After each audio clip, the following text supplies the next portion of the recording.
Now I'm recording. No, that looks better. Hey.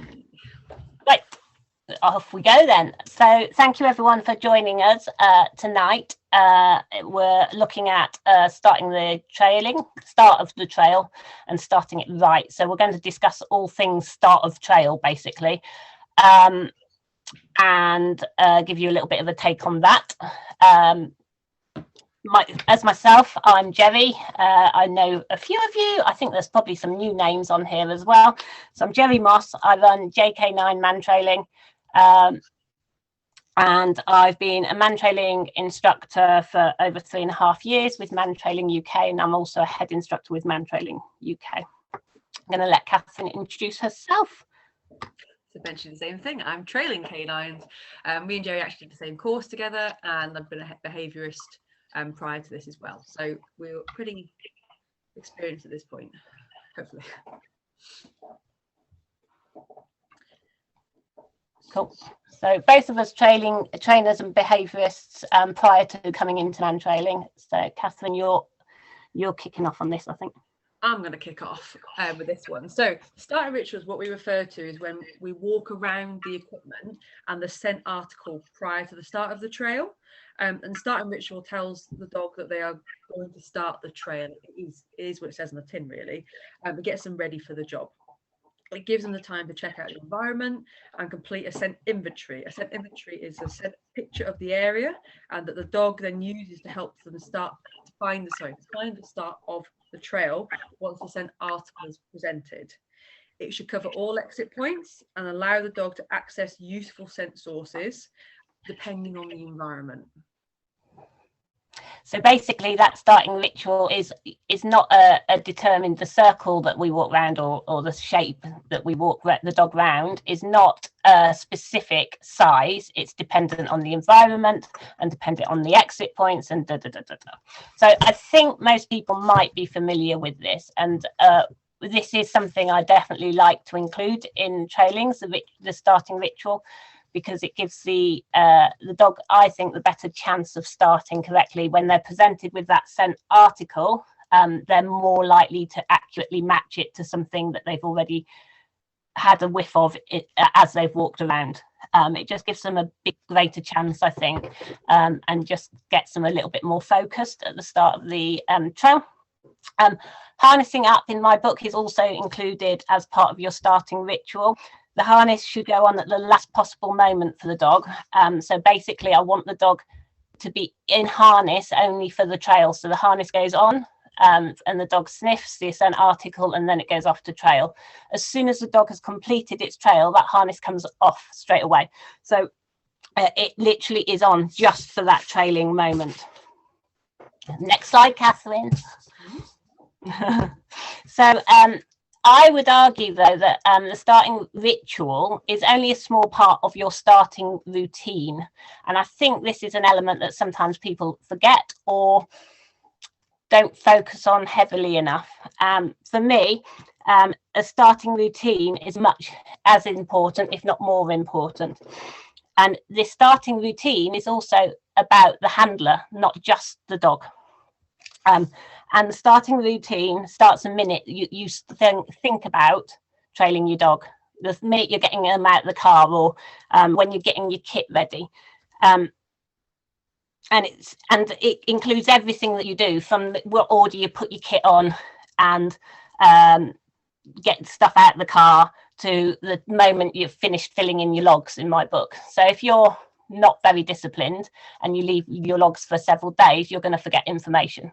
So for me, I would like to try and condense this routine into nice little bullet points and know exactly what I'm doing. So I'll let Kathryn explain a little bit more. It means consistent behaviour from you, which then affects the dog. You're setting yourself up to get to the trail. You're not going to forget things. If you're doing your routine, you're setting yourself up for success every time. You won't forget the harness, the line. Have you got your food reward, things like that? You won't also throw your dog off by faffing about. It's really important that we don't suddenly go, oh, I've forgotten this, and cause those little errors or those little delays. The dog goes, well, what are we doing now? Gives them the chance to start focusing on something else, or even start doing displacement behaviour. Some higher drive dogs or more frustrated dogs that get frustration quicker will start to play up, and the owner then gets frustrated, and then it gets a cycle. This routine is to help set your dog up. It's also to help you to set yourself up for success. Bullet point your routine, break it down. Stick it on the boot of your car, or a sticky note, stick it in your kit, stick it when you're driving, whatever. Stick it somewhere that you can see it, and then think, right, that's my routine. If you stick it on the boot of your car or your crate, get the dog out and think, yeah, get the dog out, make sure my gear's with me, or pre-place my gear. Work through whatever routine that you've been working on in order to get success. It sets expectations for those dogs.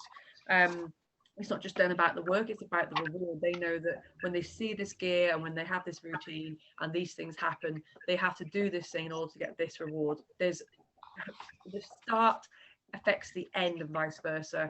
So if your ritual's a bit squiffy and a bit all over, the dog's going to go, well, am I going to get my reward?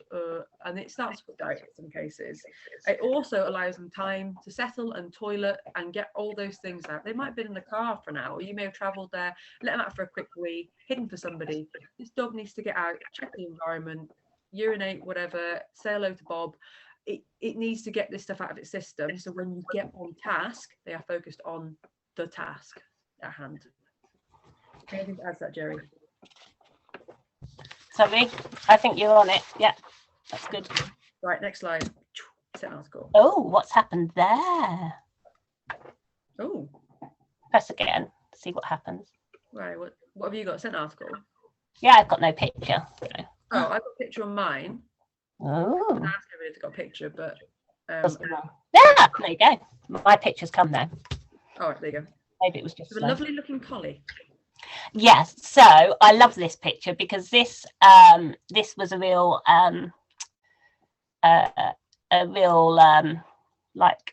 what's the like sorted out a problem moment, a yeehaw moment. So how the scent article is presented to the dog is really, really important, and I think sometimes, particularly with our pet dog trailing, we can get a bit lapse on this, it's one that often we can create problems that don't actually need to happen.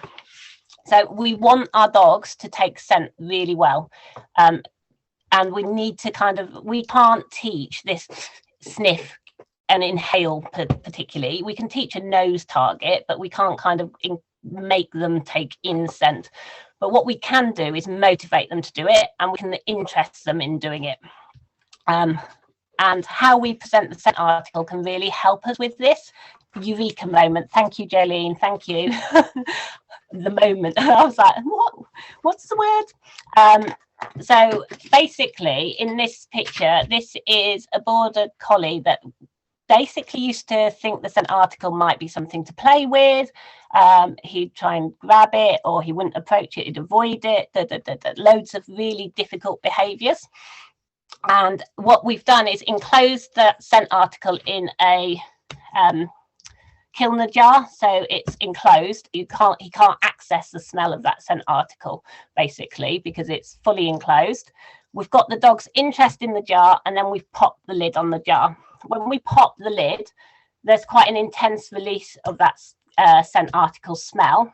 And it's interesting and novel to the environment. So generally, most dogs, if you've got a little bit of interest in that jar, as soon as you pop the lid, they go, ooh, and they take in scent, and you can see them taking in that scent.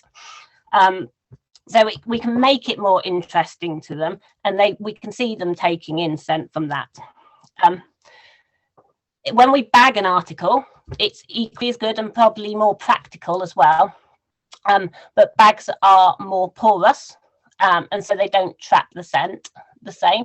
And quite often when we do bag a article, when we put it on the ground, we leave it open, and so the scent is outgassing from that bag. I would also say be very, very careful about that bag, because quite a lot of the time what I see is your trail layer bringing you a scent article in a bag, because that's what they've been asked to do, but they've had it in their pocket for 6 weeks. And that bag is actually a scent article in itself.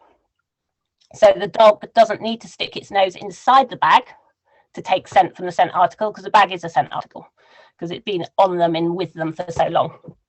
So if you're struggling with a dog taking scent, switch the scent article into a plastic bag of your own.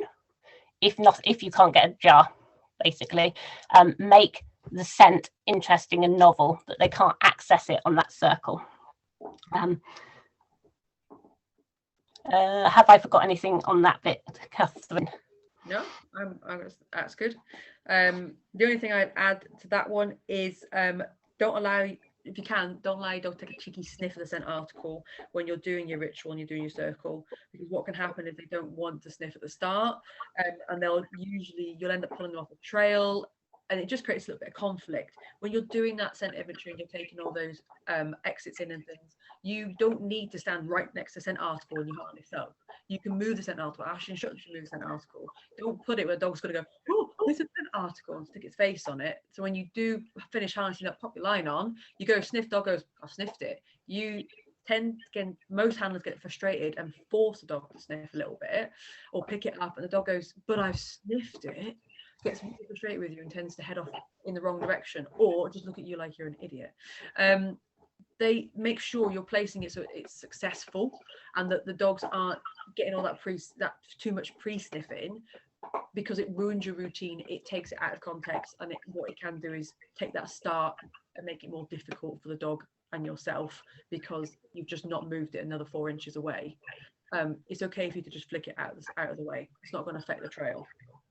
So I'm just going to butt in, Kathryn, and check in too. So that there are particular breeds that are absolutely cheeky for having a little sniff prior if you've got an unbagged article on the ground. And I would say the gun dog breeds are amazing at it. As they're walking the circle, you can see them just head nod towards the scent article, and and then they'll go, ooh, the trail's over that way. But because you're walking the circle or walking around your stuff, you actually pull them off the trail, and then when you tell them to sniff the scent article, they go, I don't want to, because they've already done it. And then they go, well, you've already told me it's not that way, so sod it, I'll go in the opposite direction. And it makes your start really, really messy. So I'd definitely say that certain breeds contain that scent in some way, until you're confident that they are taking the scent and they are taking the trail off, and you can complete what you need to do without it upsetting your system, if that makes sense. There is also in the chat, someone asked, do I need to sterilize the scent article jar? If you want to be really precise and accurate, possibly yes, but actually in my experience you can get away with not sterilizing it each go. So with customers, I'll probably use it for 2 or 3 customers in a session. If I've got multiple customers using the same jar, what I might do, just to make it a little bit less contaminated, would be to bag the article in a clean bag and put the bagged article inside the jar, if that makes sense. The bag would be open inside the jar, so the scent article isn't making contact on the jar. Hope that's making sense to everyone. Hopefully by this point, yeah.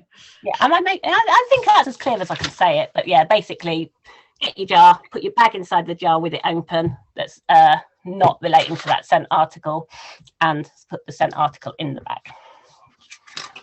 Yes. Oh, someone's confirmed that what I've said is true about the well, I can confirm yours, because the captain had real issue with it for a long time, presenting, and it ruined his starts. So I'm quite familiar. There are some dogs that presenting does work for as well.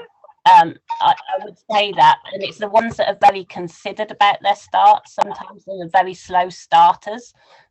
That would be another for another day maybe, but there's some of them I would include maybe presenting as a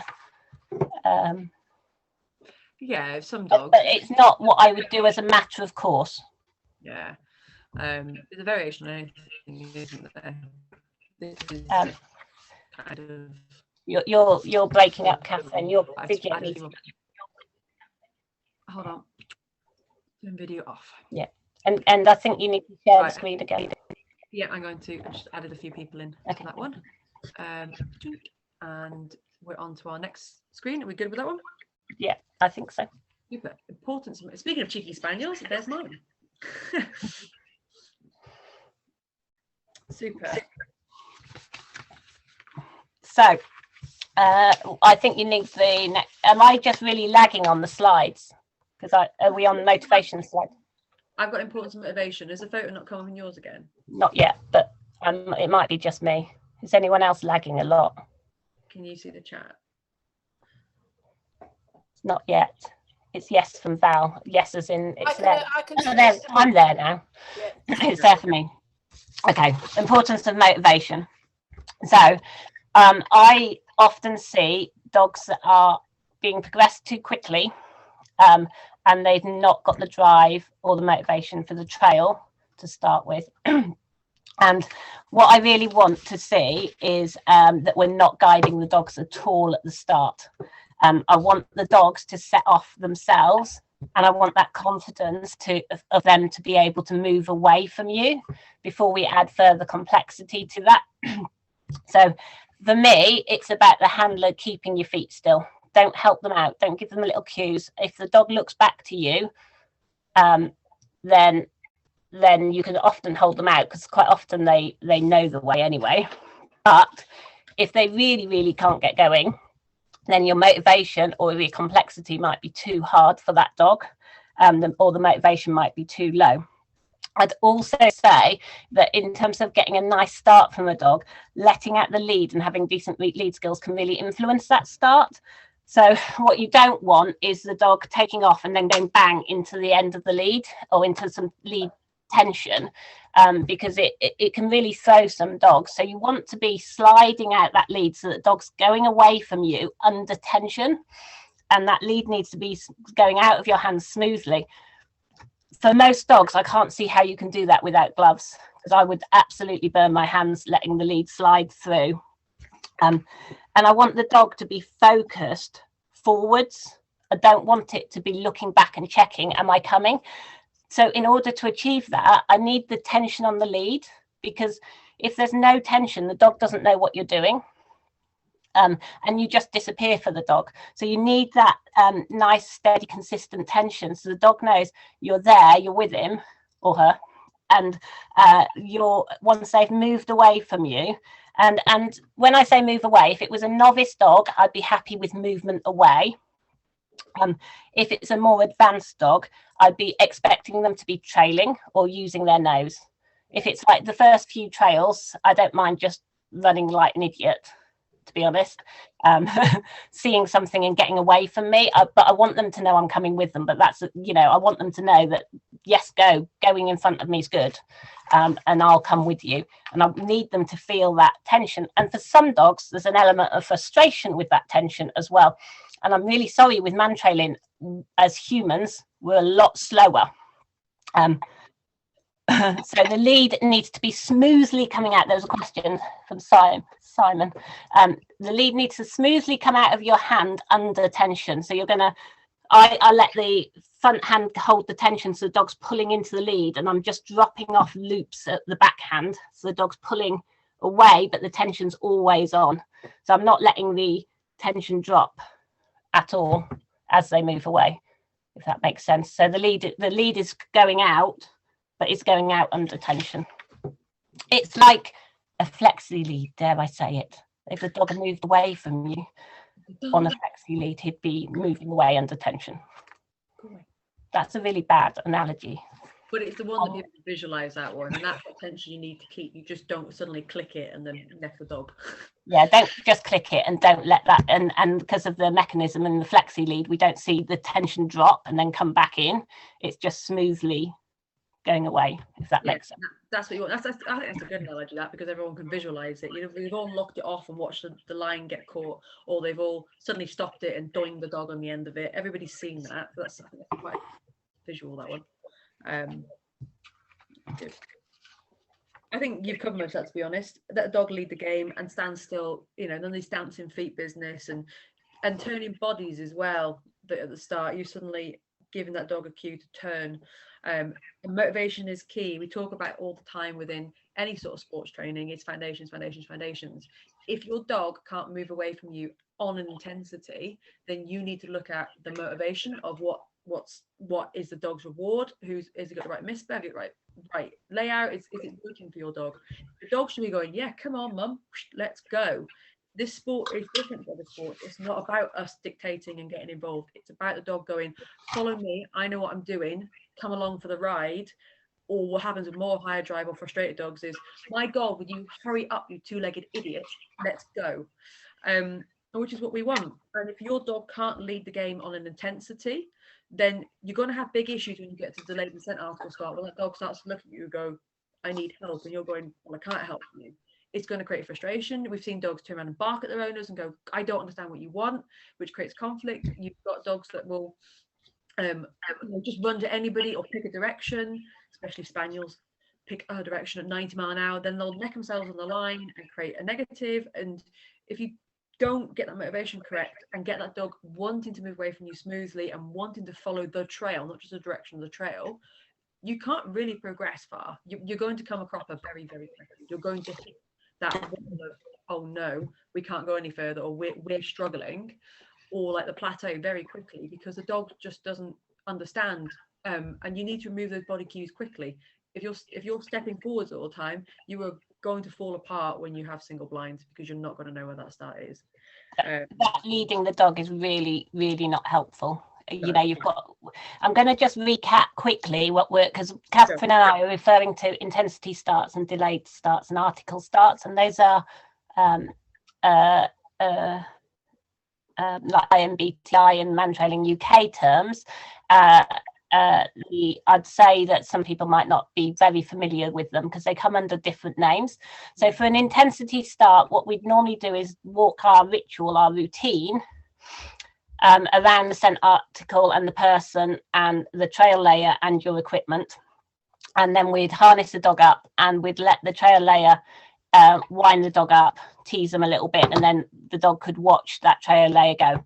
How long that dog is allowed to watch that trail layer go is dependent on what stage you're at, or what's in your training plan. If for some dogs, you wouldn't let them watch the direction that the trail layer's gone off in. You just let the trail layer wind them up and then turn them away, and then the trail layer would then go, or they disappear behind an object so the dog doesn't see which direction the trail layer's gone, if that makes sense. But that would be our intensity start, where the dog's in harness and it's wound up, and then the person goes. When we're trying to progress onto an article start, we'll delay that process. So what will happen is that the dog will get teased and wound up before it puts on its harness and does its little circle around the equipment, which means that then when the dog does do its circle, there's a bit of distraction behavior included in this, and we've put a little bit of a delay into that start, which is just going to help us transition to the scent article start. Again, within this step, I think lots of people miss steps. So for me, lots of people let the dog see the direction of travel that the trail layer is going in. And if you want to progress to an article start, you need to have got to the point that the dog is not seeing the direction that the person sets off in, before you try and step up to your article start. And then your article start would be that there is no trail layer. It's just the scent article. So those are our three starts that we refer to. Intensity is very quick. It's wound up, dog then goes. The delayed has a little bit of a bridge, and it's a gap between the article and the intensity, basically a bridge between the two.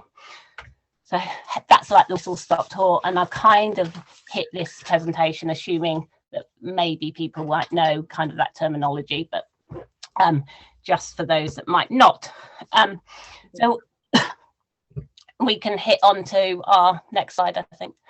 So Jane, it's you and Bo. Hey. So progressing from our intensity start to our delayed start. Don't jump. Quick, don't rush this process. And question, what is your motivation for progression here? What are you trying to achieve with that training session? So you should have a training plan and an idea of what you want to achieve within your session, on every session you go to. And you really only want to be working on one point that you're progressing, or one, you can't work on multiple things successfully. So work on one thing. What is your one objective? So Tank was, I've just got a GSP puppy at the moment. He's called Tank. I think I might live to regret calling him Tank, but he's called Tank. And he was smashing his intensity trails. He really knew the game. It was getting a little bit too much, to be honest, quite wound up at the start. But I didn't want to progress him too quickly. And so I've used those intensity trails to build confidence with him. So quite often when we do our intensity trails, we let out maybe 1 meter, 2-3 meters of lead, and then we follow the dog. So because he was so confident and happy to do that, I was practicing letting out 8-9 meters lead, 10 meters of lead, and then following him. Because longer term, I need him to be confident to get 10 meters away from me. He needs to be able to get at the full length of his lead. So I can do that as a foundation in my intensities. You know, one of my aims of that session was, can I let out the full length of lead before I have to start moving? Is he going to look back to me?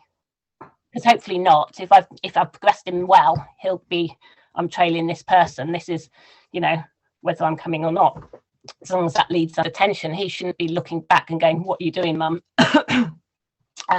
So I can use those intensity starts to build that behavior. The other thing I did was put things in his way. So it was really short little intensity trails, really, really short, because he was only 10-week-old puppy, Jonathan. But I was sticking undergrowth in his way. I was sticking trees in his way that he had to jump over, not jump, climb over. So, you know, he's only young, scramble, fall on his face over, mainly as a puppy. But I didn't want him to be worried about any of this stuff. So basically, very short intensity trail, very, you know, it start nicely. Oh, there's a log in my way. What am I going to do? My aim is that he piles straight over that log without even hesitation. He gets over the log and there's his little misspurt. But it literally, the log was so close to the start of the trail that I could have stood there at the start point and just let him go and tackle that on his own. So I can use those to build his confidence to get away from me. So there should be an objective in that training. Kathryn, you're on. I'm on. I think to be fair, you've covered both our bullet points, to be fair. It's just progression is not a jump. You shouldn't be leaping from one thing to another. It's a smooth transition, and it's stepping little paces towards something. Like Gerry said, if Tank's smashing his intensities, and you're not going to suddenly go, oh, he's ready for delayed, he's ready for this. He's not. Has he done it in this environment? Has he done that environment? Has he done it with people in the way? Has he done it where there's distractions of birds and X, Y, and Z and squirrels and something else that might get his attention? It doesn't mean, oh, I've done this, so therefore jumping around too much is going to come a cropper, and it's going to make your starts difficult, and it's going to make things hard work. It's got to be different environments, it's got to be different distractions, different kinds of trails.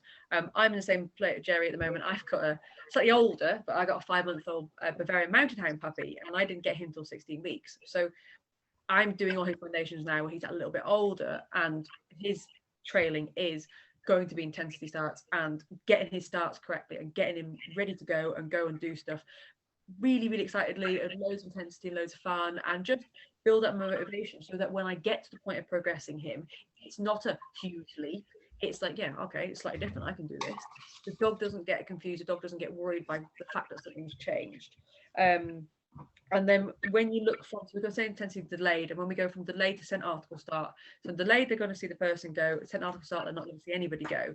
When they get to the point of you're kind of thinking about moving to sent article start, you need to have done plenty of delayed where the dog doesn't see which way the trail layer goes. So the trail layer gives them a little bit of a woohoo.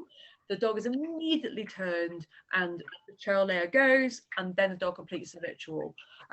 It needs to be that the dog's not using visual all the time, and that the trail doesn't always go off a straight line from where the misper went. It's not always, oh, they've just left here. There's different angles, different ways. So when the dog comes to the inventory, they're having to work it out, they're having to take that direction of travel and understand it, not just go, well, so-and-so went in a straight line that way and he went like this.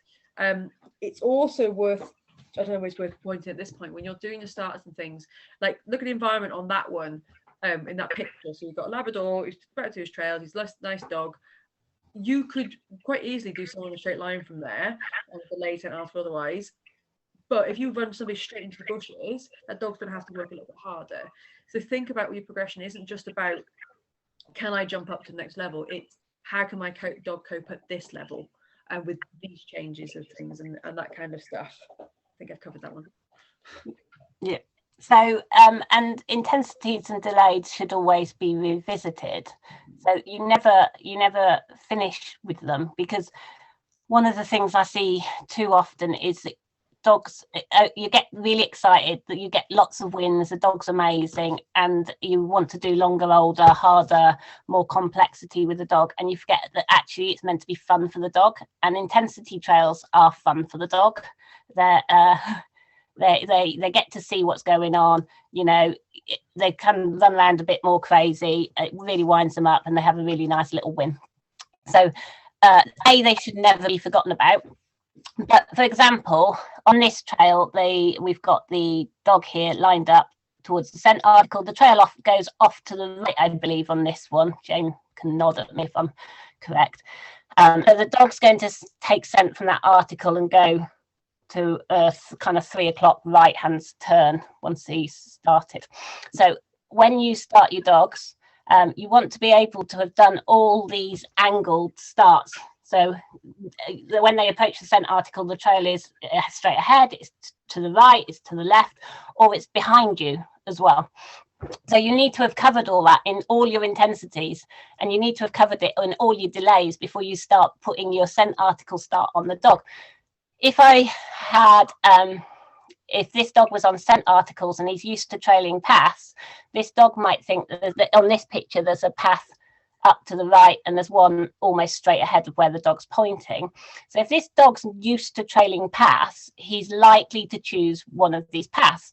But what if I'd laid the trail behind the dog and through the bracken above its tail here, and the dog's not used to being going off piste? If he's never experienced this not being on a path scenario, then I'm going to do it as an intensity. So I might get the trail layer to wind the dog up there, but it runs behind the dog and just dives in the bushes and the brambles, just so the dog's first experience of this new scenario and new situation is one that's got high drive and high motivation, and we're more likely to set that dog up to succeed. So when you think about your training plan and what you want to achieve with your dog, think about what it is I'm going to do. So it might be I want to build the dog's confidence working away from me. What's going to be the best way? I mean, if you have a slightly anxious dog, you're pretty certain that you normally set off within 2 or 3 lead loops of the dog moving away from you, and you're trying to achieve 10 meters of lead coming out. That's probably unlikely to happen if you started on a scent article start, for example, because you've never given that dog that picture before that it needs to move further away from you at the start of the game. So I would be breaking that down. I'm going to try and achieve that it gets 6 meters away from me at the start, and I'm going to try and set it up so it's definitely going to achieve that. So I might use the intensity start to do that for that dog on the first time, and then I'll be like, oh great, I've smashed that one. Next time I think I might do another intensity start, but I'm going to see if I can get 8 meters away from me. If that's gone really well, I might go, oh, I'm going to do a delayed start and see if he'll go 5 meters away from me. So I'm going to play around with what starts I'm going to do with the same objective, but kind of slightly changing the criteria, if that makes sense.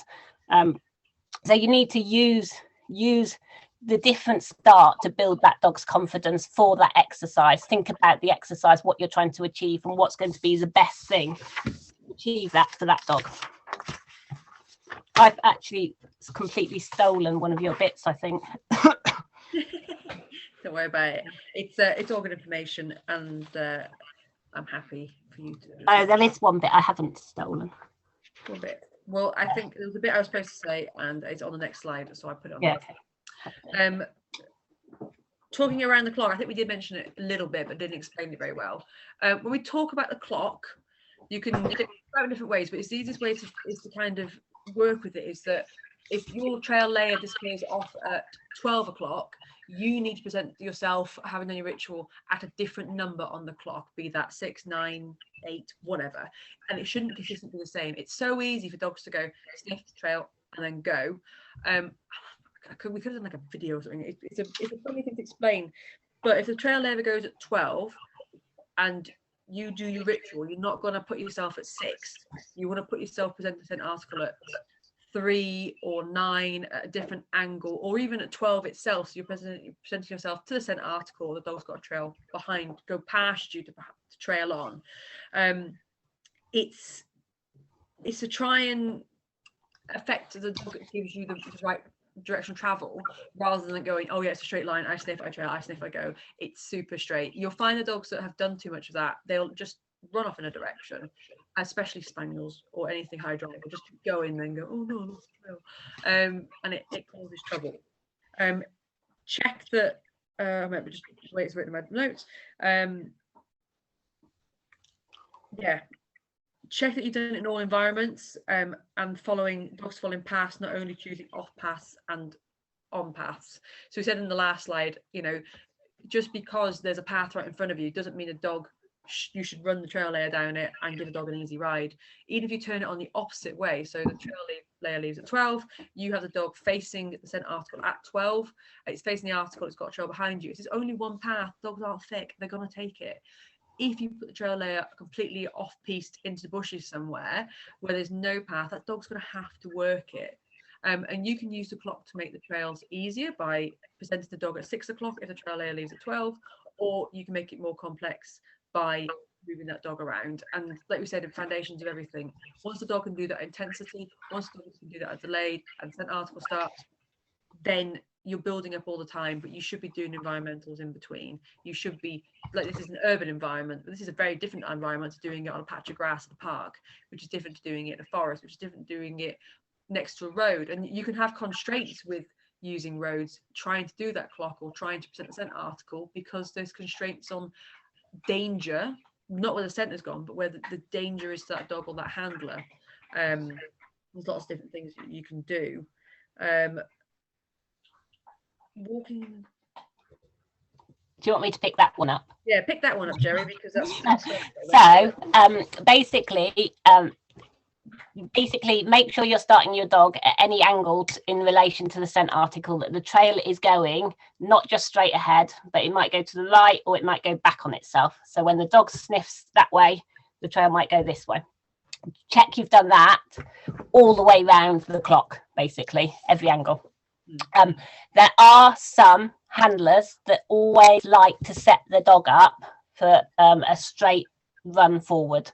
And if there's quite a few instructors on here, so if you're an instructor and they've done that, just move the scent article around the dog so that they have to approach it sideways on. So you can just shift the scent article around a little bit. So on this picture here, this is quite an advanced dog. It's quite a tricky start because it's an urban environment. It's big car park.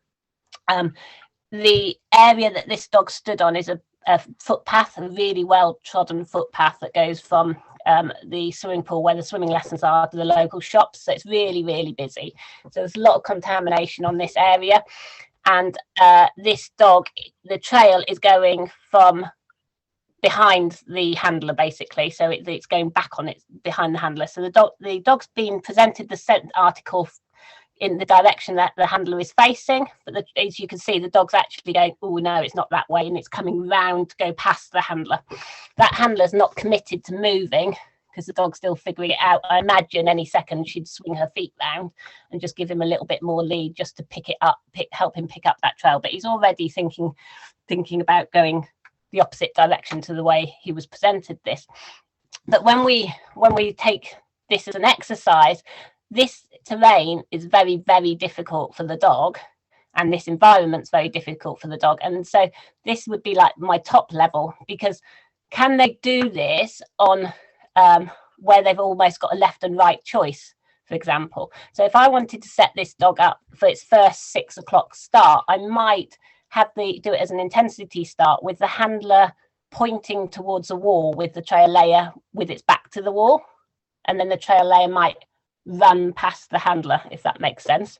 So as the dog approaches the scent article that's left on the wall, it would have to turn around to go and follow the trail. Am I making sense? I'm hoping that makes sense. I should have drawn a picture of that.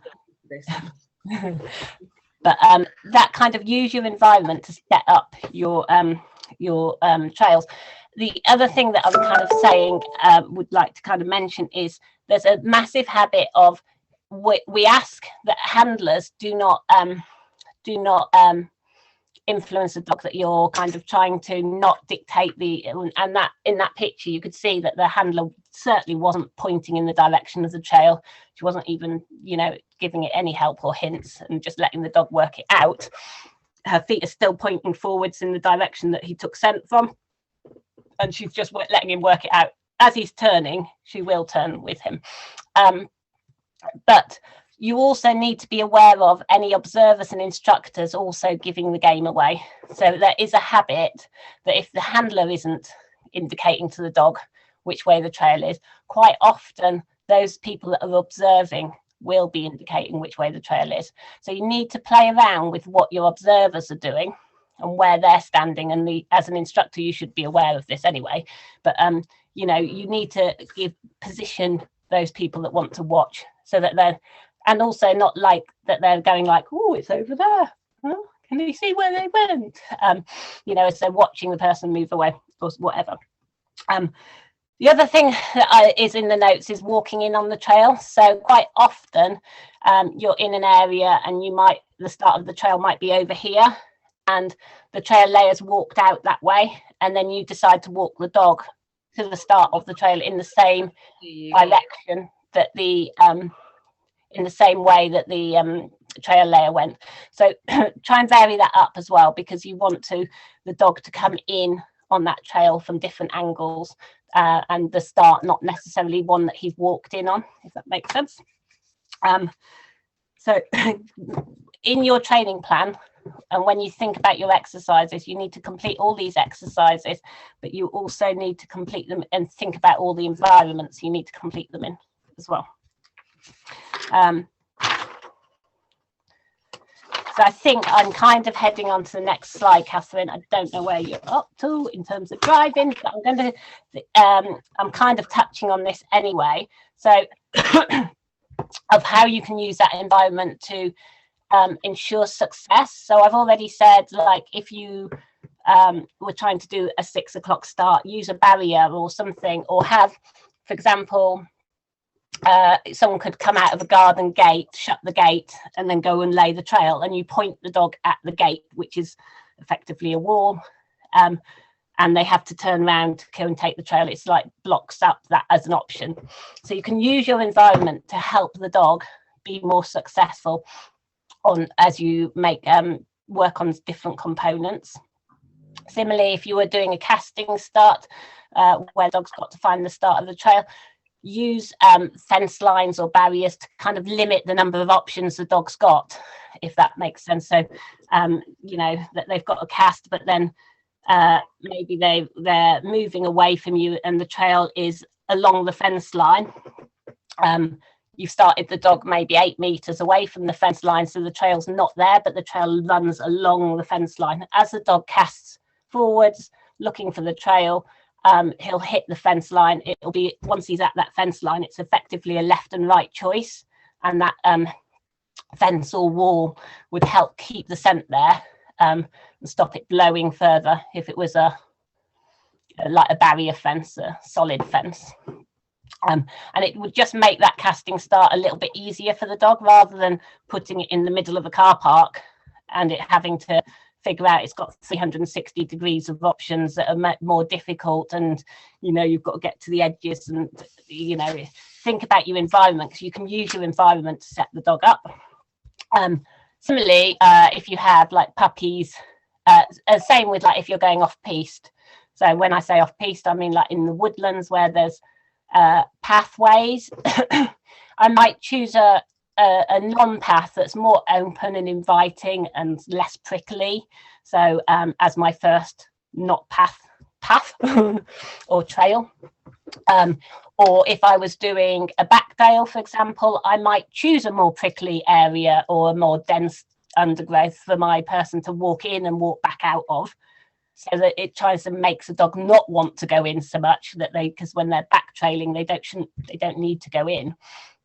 They can they should be following the freshest scent, which would be not completing the back trail. So I can use the environment to set those up. Again, if I've got a puppy or a nervous dog, you can run them down quite protected sides. So like narrow, I'm saying narrow pathway, but it depends on the dog, because some of them won't like to get into dark tunnels. But, you know, where the sides are a bit more banked, where the scent's going to sit a little bit, where they're less likely to come out. So I had one puppy that we started, and basically the scent article was dropped in it. It was a little pathway, fence pathway, so it was quite open and bright.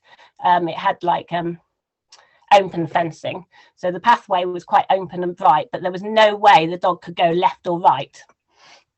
It was just a straightforward option. The scent article was placed, a large scent article, across the whole of that pathway, so the dog actually had to go towards that scent article in order to follow the person that they'd seen run away. So I can use those environments to set the dog up to do what I want more accurately. So in that one, we just had it was a young puppy. The dog went over the scent article because it had been chucked on the floor. It was really interesting. The dog went, "Oh, what's this on the floor?" I had a little sniff and took some interest in it, then ploughed on straight down the pathway. As soon as they got to the junction at the bottom of the path, there was the trail layer. So it makes it nice and easy to succeed for the dog, and just builds that confidence. Certainly the same with your nervous dogs. Think about how you can use the environment to build the dog's confidence. You know, lay your trails with the wind blowing into the so the scent's being blowing into the vegetation, so it's going to hold the scent a little bit better. So you can see that the dog's going to take more confidence in following that trail. I think that's that one, Kathryn. Yeah. Troubleshooting. It's not loaded for me again, but I imagine it will in a minute. The only thing I want to add on that, and I think we've missed it off from the first slide, I was thinking away as you're chatting away then, is we haven't talked about types of scent article. Do you want to add the troubleshooting, or do you want to jump on that? You could add it on now. Yeah, types of scent articles. I just thought we haven't really mentioned that. You know, the one that we usually get is a sock. Ideally not a sock, please, because the skin rafts and the most of your sweating and most of your scent distribution, or whatever you want to call it, comes off the top of your head. You're going to lose more scent from there, the top half of your body, where you're sweating and where there's more glands, and just where you're generally losing skin rafts in general is top of your head. The problem with your sock is, well, it's all right and it stinks. Is it the right kind of stink? No, it's horrible, whatever's been in your shoe the last 2 weeks. And people come with me with great joy of like, I wore my sock all day today. Here it is. I'm like, oh, brilliant. I don't want to touch that. And now it does the dog. So think about your scent articles and the types. Yes, you want a fabric. So that's a really good example in this bag, actually. It's a warm piece of fabric and a sealable plastic bag that is going to hold porous scent. And it's probably been danced down one's top. The age of women is there's women whapping out something out of their bra, which is fine. But think about where your scent article has touched and what scent's actually going to be on it. Like we spoke at the beginning a little bit about scent articles being sat in bags and the bag being more of a scent article than they are. There's no point your scent article being sat in the vehicle for 6 weeks. You suddenly pick it up, put it in your pocket, put it on the floor. The dog's going to struggle. The dog's going to go, oh, it smells a little bit like the person's on, but the bacteria has changed. Everything about it has changed. A scent article that is an hour old compared to a scent article that's 5 days old are completely different scent pictures for those dogs. Well, they might be the same person, they're a different kind of scent picture. And even us as instructors and anybody who does mantrailing, you're going to present different kinds of scent articles, which might be hard or soft, which could be plastic, metal, something you've touched, something the person's done. And we actively, part of our progression is to do different kinds of scent articles. But when you introduce those kinds of scent articles, you've got to think about the foundations. We talked about the clock, we talked about other things. if you're going to introduce a hard scent article that someone's only briefly touched, don't do it on a scent article start on a really windy day in an urban environment. Introduce it at a time that dog's going to have success. From also, if they, you know, from having it that it's a hard scent article take scent off, but also if it's not in the same context, if the scent article is normally in a plastic bag and suddenly you present them with, I've seen all sorts of different things, like a shoe that someone's worn, a hat that's not in a bag. The dog's not used to that kind of change. You need to present it in a way that the dog's going to have success from it. And that if it's not still in a bag, how does the dog cope with that? If it's always in a jar, because that's how it's worked for your dog, when you start weaning it out, don't suddenly put them on something ridiculously hard. Think about how the scent article is presented to that dog in terms of what the scent article is, and stop using horrible socks that have been in your bag for 3 days. Nobody likes them. Add on to that one, Gerry, because I know you've got more information on add on to that one, scent articles. Yeah, basically I'm just going to say that, yeah, the thermals off your body is making all the smells of you go upwards, including whatever's on your feet. So a scent article from up here is usually pretty good. So you kind of like the thermal layer that's around you, where all this stuff is dropping off from, is around 8 inches around your body, but it goes up to 6 foot above your head. So we know that it's going up, everything's going up. So you know, you might as well take something, you know, I quite like a buff or a hat or something is a nice scent article as a starting one. If it was a puppy, I would probably go big, just so that they can't pick it up so easily, you know, a coat laying on the floor that I don't have to argue with so much, or I would jar it if I've got to that stage that I can direct their nose in. But yeah, I'd probably go bigger with a younger dog, just because it makes it easier for not getting the wrong behavior. I think maybe if you press your slide thing, I've got no picture still no picture. Is everyone said that like this picture? Yeah, is everybody else, someone else put in the chat, have they got a picture or no picture? Yeah, I got a picture now. Did you press something? No, and it's been on the same bit for the whole time we've been talking. Ages. Just now, see, I'm not on my own. I've had it the whole time, and I must admit that I was thinking about stuff being in cleavage, and you can see down Natasha's cleavage. So sorry, Natasha. I know. But I kind of went. It's such a nice photo of a dog really sticking his nose in the bag and smelling the article, not the outside of the bag. So that's a nicely trained dog, Natasha. Well done. Yeah. So troubleshooting continued. There's lots of little bits that I see in terms of the nervous dogs that lots of people don't help those nervous dogs. So I think with if you've got a slightly nervous dog, keeping that tension on the lead is really, really important, because then the dog can tell you're with them, you're following them, they're there, you're not just dropping out of sight or dropping. They haven't lost you, they know you're there behind them. So tension on the lead for your nervous dogs. If you know where that trail is laid with your nervous dogs, and I would suggest that if your dog's not very confident, you being able to trail the dog with confidence will help. So I usually suggest you do more known trails. But it's important that with that nervous dog, even if you know that the trail went off at this angle and the dog's trying to trail this angle, you follow that dog, because the dog is following scent. And you can't see scent, and you don't know where it's blown to. And if you're slightly pulling off that nervous dog all the time, you're just going to undermine its confidence. So even the dog, if it knows the game and it's got its motivation, try and follow that arsehole of the dog, particularly at the start. Even if you know it's a little bit off, if it's really off, the dog's not understood the game and you need to go back, revisit your intensities, build that motivation and make it a little bit easier for the dog if it's really, really not doing what you're expecting it. But bear in mind, if you've got a little bit of blow, that dog might be trailing, and if you're not following that bum, you're just undermining that dog's confidence. Yeah. Handler cues. Are you influencing your dog? Yeah. When you're starting the trail, don't go sniff and then suddenly turn. turn my camera back on to give you the excellent hand signals I'm probably doing now. Oh, it's from Gerry. I like Gerry more than me. It's funny because I don't know why it's not pinning me. Whatever, guys. The worst pet hate is that trail, take a step forwards, trail, and I turn you the other way, and then you go trail and you turn your body. Stop influencing the dog. Just let them work. Those handler cues are going to become a problem longer term. They're going to become a problem. The dog's going to not be able to work independently from you, and you need them to work independently from you. Body language and turning are your big issues. And like you say, we're talking about the people that are there and their body language. If they're all looking at the trail and you're looking at the trail, the dog's going to go that way. The dogs aren't stupid. They're going to guess more than something. We're looking that way, so we're going that way. Or that's the only gap in the group of people. It's not just the handler body language, it's everybody else's body language. But your body language is a thing that you can control. And think about how you're doing things. Don't just suddenly keep turning on the trail. Something's not the wrong word there.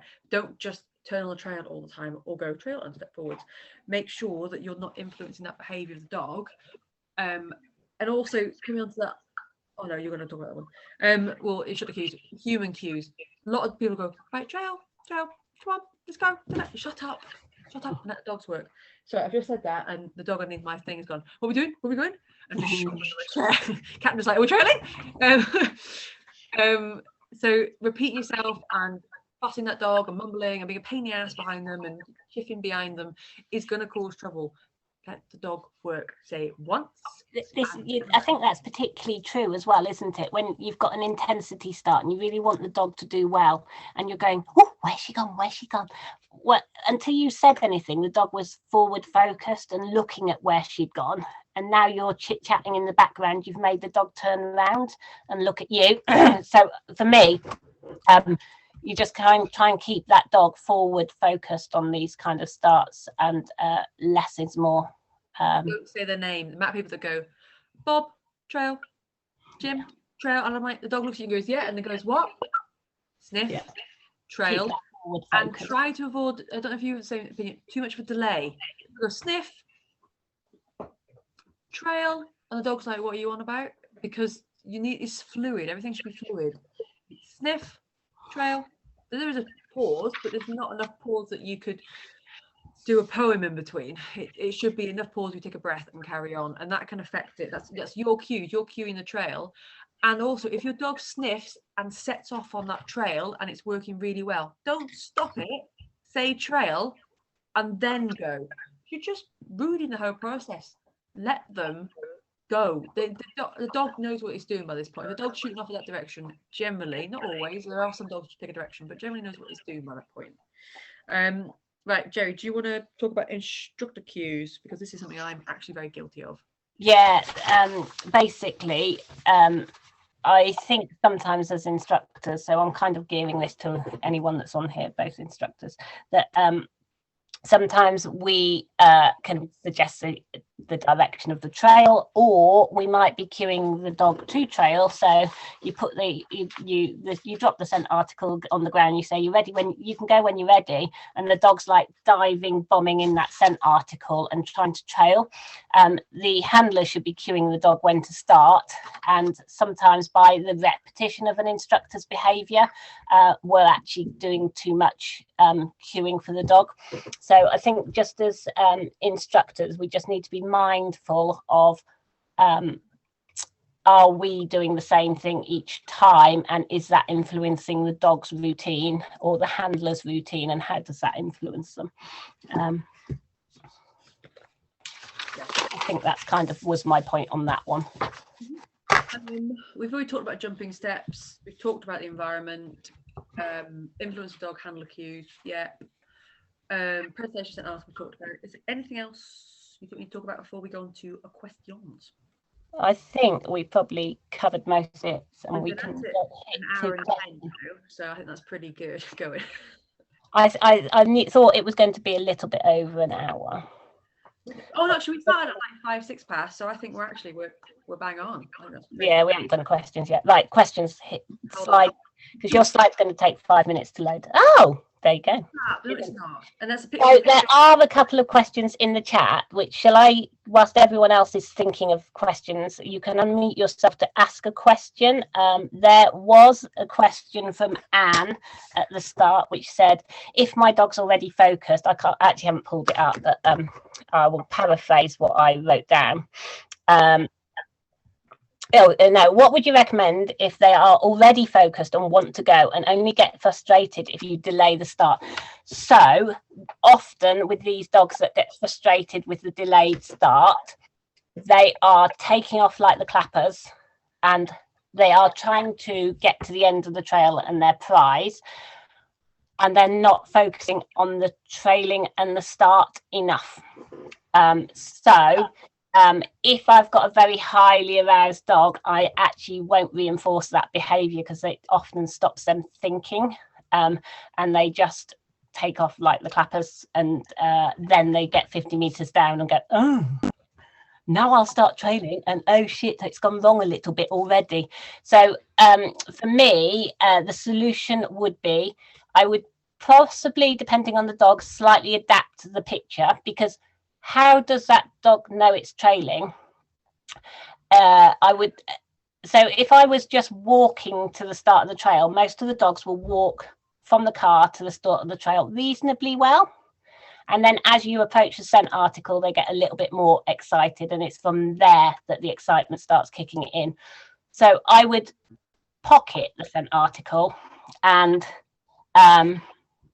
I'd pocket the scent article, and I'd hold the harness and things, and I would do my walk round scent inventory as if I was just going for a walk from the car. Once the dog is calm and settled, then I'd harness up, and if it was still calm and settled, then I'd present the scent article.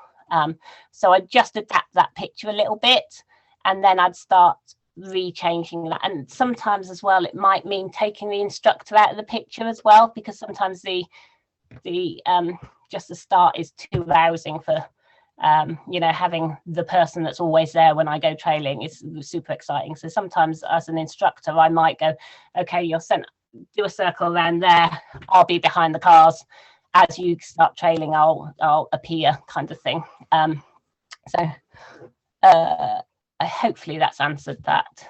But yeah, I won't reinforce the super high arousal where they're too hyped to think clearly, because actually I need a nice calm start. Next question was off Jolene. Should you use a different jar for each scent article? I think I answered that along the way. You can get away with not doing that, but you can bag your scent article in a plastic bag. So I would bring spare plastic bags to tip my plastic bag. I take the scent article into my plastic bag and put it inside the jar. Then we had a question of, is my dog too old at 16 months to start? No, it is not. No. So my first GSP was 3.5 when I started him, and he's still qualified operationally. So no, never too late. And actually it's great for older dogs as well. So I get a lot of retired canicross and agility dogs as well, because it's low impact. They're on lead, they're not running and jumping and going crazy, in theory. Right, I'm just going through the questions now. I think there was an influx just now. If you've got a question you want to ask out loud, then do so. Can you start the starting ritual away from the trailing, or will that confuse it? So you can practice starting ritual separate. Not really, because it's quite linked. I don't think you need to do that. Like, can you walk your dog? Yeah. And the only thing I'd take out is, can the dog stand still to put his harness on? And if they're very harness shy, I would have them in harness anyway, or as I worked on that. But I would practice standing still to have your harness on, not being a fidget pants. And I would practice turning the dog, however I'm going to turn the dog, and I'd take that out as a separate exercise. And I would practice your sniff cue, as in approaching a scent article and nose targeting and not ragging a plastic bag, etc. But I wouldn't practice my ritual walk because it's just a walk from the car if none of the other things are in place, basically, in my book. If it makes sense. I've got a question. Go. If you've got a highly disciplined dog, so has been coming quite late, about 9, and has literally been told what to do every step of the way with whichever sport they've done, how do you get them motivated enough to take that start? Once he's trailing, absolutely epic. It's that first initial movement. So sometimes these really controlling, well-trained dogs have a very good release cue. So often, if they've got a release cue, you release the dog from it. So even if that release cue means something else to them. Yeah. Okay. Yeah, I'll try that, because if it's so well trained, quite often just the release cue is enough. So then release cue and then tell it to trail. Yeah. And it's super short intensities. Yeah, doing all that, it's just it's that first initial step. Yeah. Once it's taken that step, it's like, oh, I can do it, but we can be stood there for 5 minutes waiting for that step. Sometimes presenting, which isn't my favourite thing, but those ones that really like to think sometimes. What breed is it? Labrador. Okay. I was going to say a flatty, but no. Flatties just don't start in their own time. That's what they do. So I would check on the release cue, and I would literally do a 10-meter trail. Yeah. And it immediately gets its reward for taking one step, and then build that back up, basically. Yeah. Okay, cool. Thank you. Is there any more questions in the chat? And has anyone else got any other questions? Pick up, guys. There's another one in the chat off, Jolene. Yes, some stuff about it's sometimes hard for the handlers to let the dogs work, and I completely agree. It's one of these where the dog's really, really in charge, and you've got to kind of give it time. You have talked about training plans. Is there a specific checklist? No, there's not a specific checklist in terms of training plans, because that would be down to an individual dog, and also what you want to achieve out of that individual dog, and where you want to get to. So for some people, the focus might be building confidence. For some people it might be, I don't know, Tank, I want him to just trail regardless of whether I'm on my arse. I want him not to care that much about me, but that's because I'm trying to develop him a little bit further for different jobs.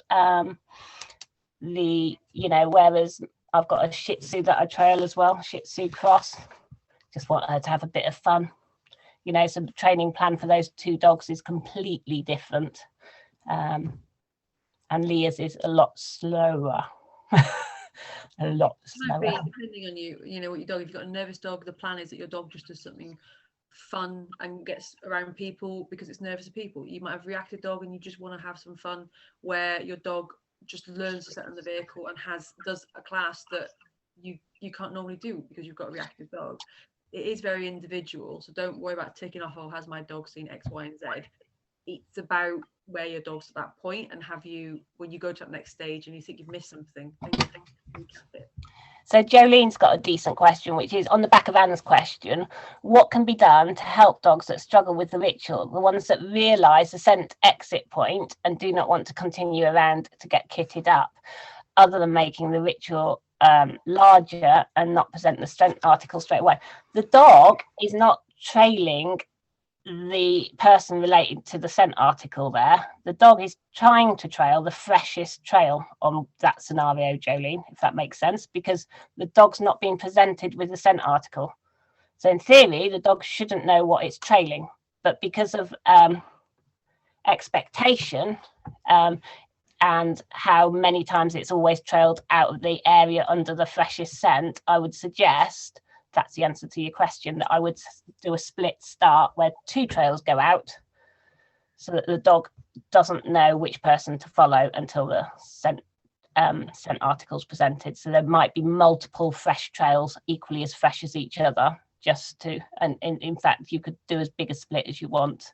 And then when you present the scent article, the dog would then have to choose. So I'd probably bring that split in quite early for that dog. I hope that's answered that. Trailing in the evening when coming into fireworks season. If your dog's scared of fireworks, don't do it. Would be my answer. Honestly, I do put out on all my training sessions, like if your dog's scared of fireworks, do not come and trail, because it's just not worth it. And someone pitched up with a border collie that's been scared of fireworks for 8 years of its life, and it just had a meltdown in the car. And I just was like, well, trailing's not going to fix that, and you're just going to terrify it of trailing. You know, you've not done anything about fixing this problem for 8 years. Mantrailing isn't going to fix this problem. So personally, yeah, fix your firework problem or don't trail around fireworks. Yeah, and factor in Diwali, because that's bloody and New Year. Between now and New Year, hard work. Hard work. It's one of those things, unfortunately, we can't work out what people are going to be doing stuff. Any more, guys? Anyone want to pipe up and say anything? Just unmute yourself. What can we do if the dog's absolutely bouncing as it comes out of the car? Do a bigger circle and keep walking. So if it's absolutely crazy nutty as it comes out of the car, I sometimes leave you walking a circle with your dog whilst I go and trail another dog in a different area, and you just keep walking and walking and walking and walking. Once it's calmed down, then you can put the harness on. If it then gets super excited, you start walking a circle again. So until there, if you let that dog start trailing, it's excited because it wants to trail, and then you are reinforcing the behavior, and actually you'll make it worse, and it gets worse and worse and worse and worse to the point that you literally are going, I can't put the harness on him, I just have to come out, and it just tears down the street. And then you go, you won't have a nice clean start, because you'll start just rushing into these starts and the dog doesn't think. It's important to remember, over arousal, over excitement, stupid behaviour is not drive. My dog's got loads of drive for the game. No, your dog's being completely. And sometimes, dare I say it, sometimes the handlers feed this by rushing around and being fast themselves. You know, that you. Certain breeds, certain handlers work into certain problems. I'm not typing people or dogs, but it can be. You know, you can calm the car. You can start and build it down. If your dog's not used to being left in the vehicle, that's a problem that affects these starts. Dog comes out like a bloody banshee if it's been shut in the car for more than 5 minutes, and it's like, well, we need to do something, because it's used to normally getting somewhere, running around and shooting off the lead and getting let off, or it's used to get to class and going straight in. Practice outside of mantrailing, just going somewhere, arrive in the vehicle, do nothing for 5 minutes, get out, walk around, get back in. We talked about everything starts upon your arrival, or everything starts upon your cues. Is that dog suddenly like, oh my god, let's go, and it's coming out like a lunatic? There's things you can do prior, but we're not going to let it trail and when it's in cloud cuckoo land. It doesn't work. It's not trailing, it's just running around like a headless chicken, and we're only reinforcing that behavior all the time. So yes, 10,000 circles until the dog calms down, and thinking about what the dog's doing prior and how it's working prior. Yeah, I would definitely say don't get rushed and flustered by your dog, because that will feed that dog as well behaviour. So do everything yourself, slow and calm. Okay, guys. Any more questions? Last slide as well. So you're all going to want to take a screenshot of this. Are you sharing? Yeah. Yes. It just is on your screen. If not, I can share this onto our Facebook pages anyway. If there's no questions currently, you can always message us. But am I feedbacking? No. If there's no questions currently, you can always message us. I want to say a huge thank you for everyone that's jumped on at the moment. and joined us. We had 105 people on. We had the most people on, which is bananas. Thank you so much for sticking us for the last hour, and hopefully you have enjoyed it, learned something, or at least gleaned something out of it. Or if nothing else, had an hour of mantrailing talk. Is this screen come up for you, Gerry? I've got I can't see your screen sharing at all. Are you actually sharing? Yes, I'm sharing screen. Oh God. Good. So, just ask in the chat. Does anyone see it? Just getting thank yous in the chat. No screen. So, can anyone see the last slide? Oh my God. Hold on. No, it's not. Hold on. You're not screen sharing, are you? No, I'm not screen sharing. I knew it. I only said it a couple of times. All right. Bear with. Okay. That looks better. There we go. It's even there. So now you want a screenshot, guys. Now you want a screenshot. That's what you want a screenshot of, people. God damn it. So we've got dates for your diaries. There's a few webinars which are booking in. The booking for that is down there. It's with me and JK9. And no doubt Kathryn and I will do some more, but I've just stuck my dates up for my ones. And then on the right hand side of the screen, we've got some trailing dates for you. So if you want to see us in person, we've got a few all-dayers. Kathryn's got one in February. We've got a weekender which has got one spot left in April. That's Kathryn's weekender. So that's 2 days of trailing and an evening of theory. And in some of the all-dayers, and in June you can get our midweek. You get Kathryn and I for 2 days and 1 evening. If you can cope with it, and that has, I think that's got like 5 slots at the moment or something. So on Jay's website tonight, guys. Come on, chop on it, because they don't often hang around long. So the weekender on that one's full, and the midweeker has still got a few spots. Someone's just literally messaged me. Can I reserve a place? This is quick, guys. You've got to be quick. Yeah. Chop. Yeah. But as we say, if you've got any questions, please just message us. Our contact information is on this slide, so find us on Facebook. Kathryn's at Trailing K9s. I'm at JK9 Mantrailing. We've got Facebooks, we've got websites, you name it. There's no excuses, just ping us. Yeah, always ping us. Will the recording be available? Yes, Kathryn's in charge of sorting out the recording. The recording will be going up. Let me get off my old screen sharing here so I can see you people. The recording will be going up on Facebook. You probably load it onto YouTube and then share it to Facebook, so it will be available for you guys to share and do what you want with, and hopefully learn from, and then share amongst all your friends, and everyone can talk about mantrailing.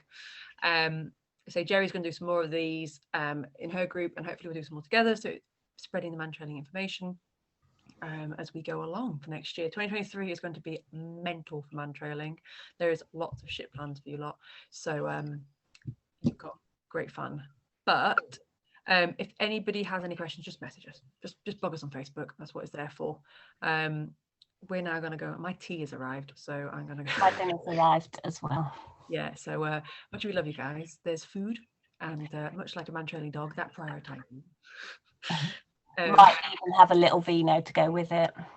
I am. There's someone gave me a bottle of gin yesterday. I had to go open that. Was that a customer? Just to drop a hint now. Was it a customer got you a bottle of gin? No, it was an instructor. Prattling me on stuff. Thank you guys for sticking with us. You've been awesome. Thank you so much. We've really enjoyed it. Super duper. Yeah, thanks all. And I'll see you soon, hopefully. Yeah. Right. Bye.